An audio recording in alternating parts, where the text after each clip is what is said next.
Demain matin, je me prépare à me lever plutôt tôt, parce qu'il y a un phénomène astronomique que je compte bien vous partager. Il va y avoir une éclipse totale de lune, qui est un événement moyennement rare. Alors je prépare tout mon matos pour vous filmer ça, et c'est parti. Salut à tous, c'est Sicarios, et je vous souhaite la bienvenue dans cette nouvelle sortie spatiale.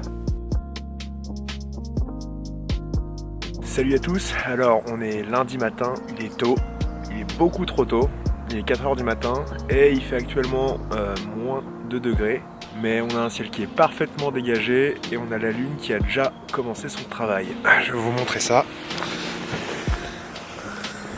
Alors, je vais couper la lampe. Et donc on a la lune qui est juste ici, là. Et on peut voir qu'il y a déjà un début d'ombre dessus. Ah là. On a notre belle lune ici qui commence à rentrer dans l'ombre de la Terre. Très doucement. Et on est pile poil à temps pour observer ça. Du coup moi je vais installer le matos et on se retrouve dans quelques minutes. Allez, c'est parti.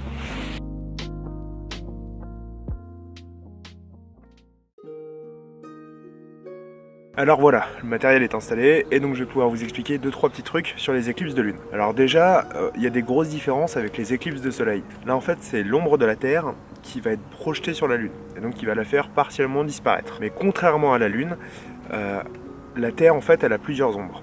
Elle en a en fait deux. Elle a ce qu'on appelle la pénombre et l'ombre. En gros, il faut les imaginer comme deux immenses cônes qui partent de la Terre et qui vont toucher la Lune. La pénombre est un peu moins sombre que le cône principal d'ombre, mais elle a quand même un effet sur la Lune.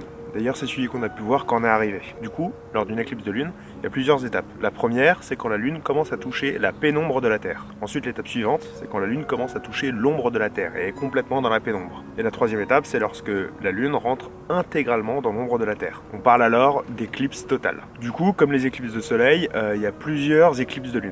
Donc il y a l'éclipse totale, il y a l'éclipse partielle, c'est lorsque la Lune va juste toucher l'ombre, mais pas rentrer intégralement dedans.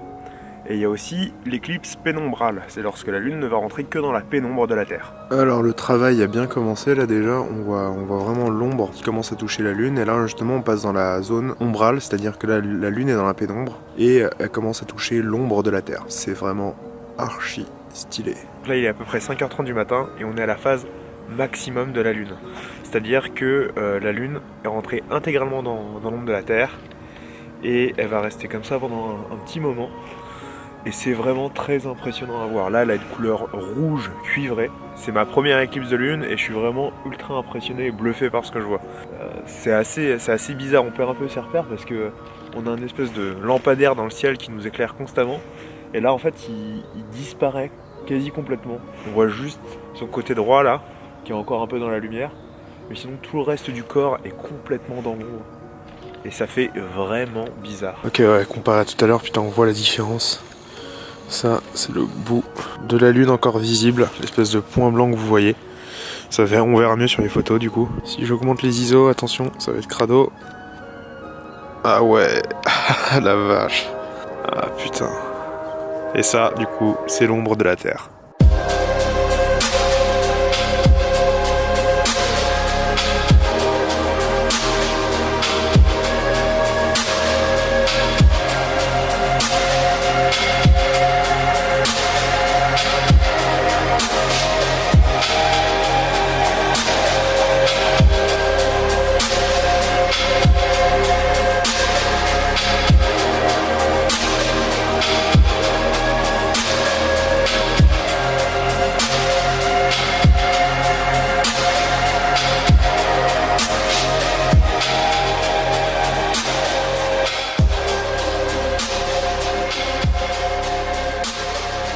J'ai aussi profité de la soirée pour faire quelques photos. Et je suis quand même bien content du résultat, malgré que certaines soient floues.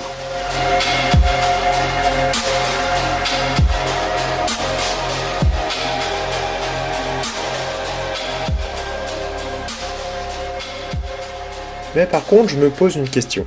Pourquoi l'ombre de la Terre portée sur la Lune est rouge?